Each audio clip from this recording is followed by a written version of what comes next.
Hello, my name is John DePiro. I'm a volunteer at the Cold War Museum at Vint Station out in Warrenton, Virginia.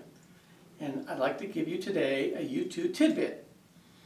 So the U-2 gets designed by Kelly Johnson and the guys at the Lockheed Skunk Works. And what's interesting about that is that was the first airplane built right from the first bolt to be a reconnaissance airplane.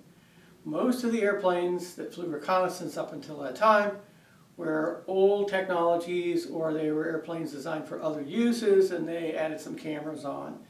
And they never did optimize the things that the reconnaissance guys needed optimized. But the U-2 did that. And so they weighed every bolt. They were super duper conscious of weight on the aircraft, to the point that they even left off the fuel gauges. And the pilots had to go on time to understand how much fuel they had in their tanks. But one of the more interesting tidbits was this. The airplane was built like a glider. The wings were 80 feet, and they were very flexible. The fuel tanks were out on the wings.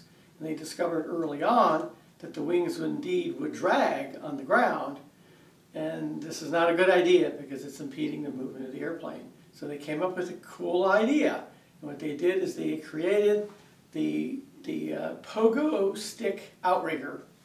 And this is what we have right here.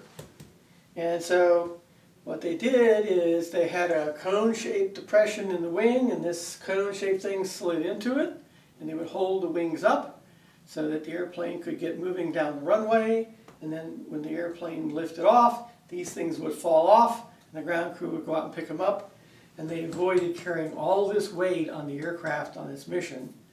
So there weren't very many airplanes that used that sort of a technology, but we've got a Pogostick out here. If you want to come out and touch one, we're at the Cold War Museum at Vint Station in Warrenton, Virginia. Come on out and see us.